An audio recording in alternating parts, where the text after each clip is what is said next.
discharge. Family dynamics. Oh, I love this topic. Our brothers, our sisters, our family members, they always have great opinions about things, maybe different emotions that come up.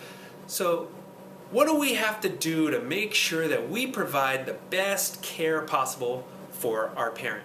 Well, first of all, we got to set a goal. What's our goal? To provide the best care for our parent, which means everybody else has to bring down the level of stress and work together in order to get there.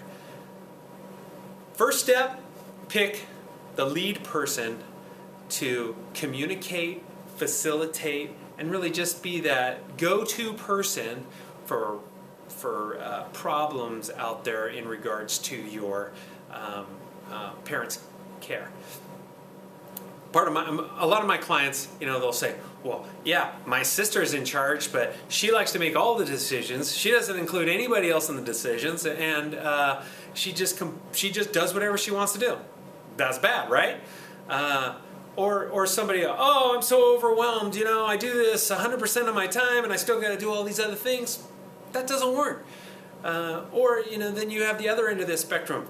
Well, my brother doesn't do anything, when it comes to he's in denial. He doesn't even think they need care. Well, that's probably not true either. So there's going to be uneven workloads, and there's going to be things that, don't work out great, but you got to go into this knowing that we've got a goal. We're set on this goal to get the best care possible. All right? First step, look at your relationship with your parents. Look at what they're going through right now. Have a real empathy, understanding of where they're at.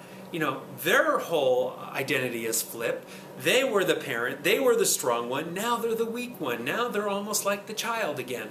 And that's really hard on them. They're also probably not thinking as clearly as they once did. Maybe they suffer from dementia. Maybe they've had a real physical problem that they can't do the things that they want to do. Maybe they're bedridden, anything like that, that can really play an emotional trick on them. And often it'll create anger from that parent. So one of the key strategies here is not to talk down to them.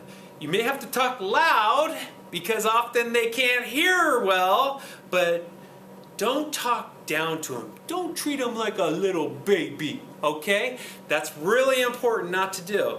And I've seen it over and over again, and people get very upset at that because they're not a baby, right? So the other area is, keeping their dignity. Often you have to shower this person. They need help, going to the bathroom, getting changed, things like that. Nobody wants to have to do that, especially in front of their kids.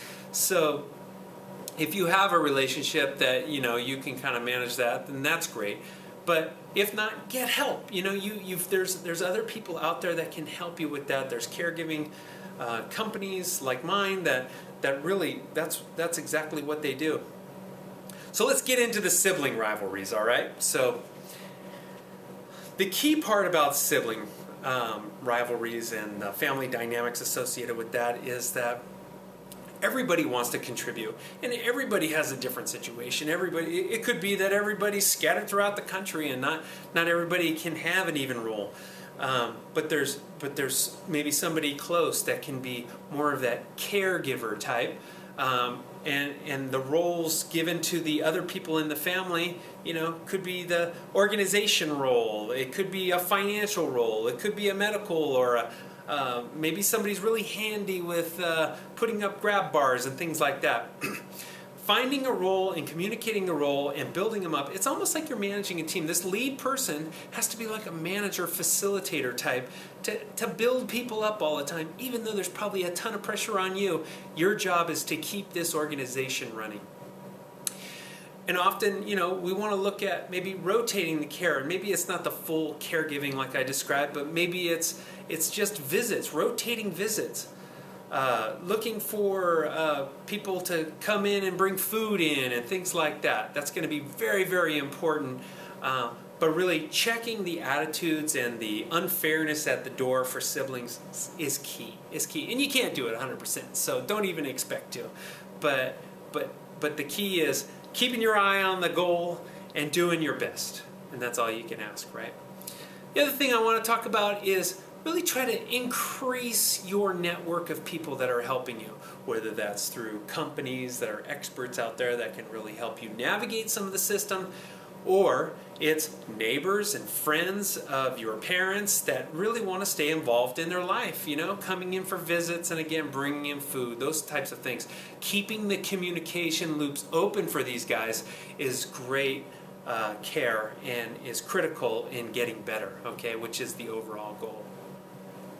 So having a lead, number one, you got to have that lead person. You got to set a goal. You got to make sure that everybody's on the same page in getting to that goal.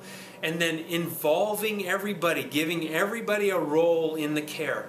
Very, very critical, very important. And just understand that the person receiving the care needs to be involved as well. They have a role in the care as well, and that is to be communicated to understand what it is that you want to do, and don't discount that person, don't talk down to them, but embrace them. Make sure that you're hearing all of it, what it is that they're talking to you about. So again, hope this is useful for you. Go to my website for other downloads, SLOhomecare.com, for your solution in home care and senior care. And download some of my other videos. I think you'll find them useful. Thank you.